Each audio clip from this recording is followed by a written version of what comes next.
สบายดีสบายดีคลิปนี้สิเป็นคลิปแก้ไขปัญหาในการฝากถอนเงินของอายุ X เด้อก่อนอื่นให้เขามาในหน้าอายุ X นี่ก่อนมาล็อกอินเขาเรียบร้อยแล้วมาเข้าอีเมลเฮาบัดนี้เอาอีเมลที่เฮาสมัครกับอายุ X หันหลังจากเฮาเข้ามาอีเมลแล้วเฮามาเข้าบนเขียนนี้สร้างอีเมลใหม่ขึ้นมาให้ใส่เป็นอีเมลนี่เด้ออีเมลซัพพอร์ตของอายุ X นี่support @iux.com เป็นอีเมลนี่เด้อบนเรื่องนี่ตัวอย่างเฮาฝากเงินบ่เข้าเฮาก็ใช้คำว่าฝากเงินบ่เข้า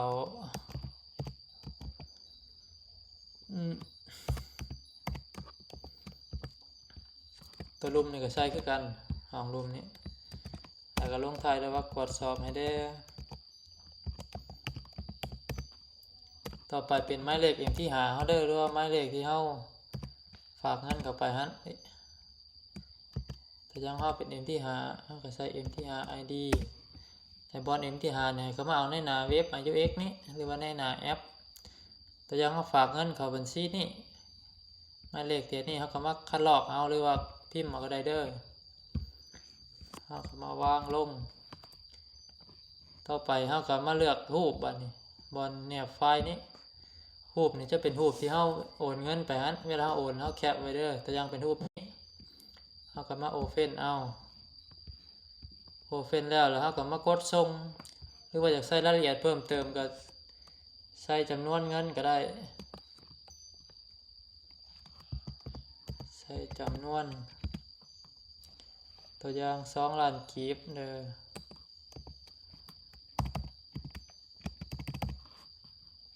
2 ล้านกีบตามนี้ก็ได้แล้วก็กดส่งบัดแล้วก็มีแต่รอถ่าประมาณ10 นาทีสูงสุดแม่น4 ชั่วโมงเด้อถ้ายังบ่เห็นเขาเลยทักมาเฮาเติมก็ได้เดี๋ยวเฮาสิกดสอบให้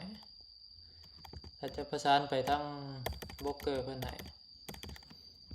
ตัวอย่างบัดนี้ถ้าว่าเป็นถอนเงินเฮาก็ใช้คำว่าถอน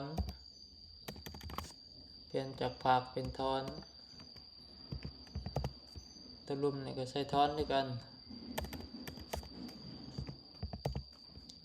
กดสอบให้ได้แล้วก็มาหมายเลขบัญชี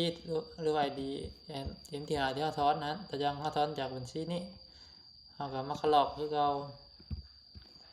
แล้วก็มาวางลงใช้หมายเลขที่หานี้แล้วก็มาจำนวนแต่ยังเฮาถอน100 เหรียญจะหมดก็ใส่จำนวนเข้าไปแล้วก็มาแนบรูปคือเก่าหั่นรูปที่เฮาถอนนอกจากถอนแล้วเฮาก็แคปไว้ตัวอย่างเป็นรูปนี้เฮาก็กด Open เข้ามาแล้วก็กดส่งก็สิมีเพียงเท่านี้สำหรับคลิปนี้ก็เวลาส่งไปแล้วจะมีอีเมลตอบกลับมาก็มีแต่รอท่าเบิ่งถ้าว่าบ่เข้าใจหรือว่ามีปัญหาหยังก็ทักมาหาเติมก็ได้เด้อขอขอบใจ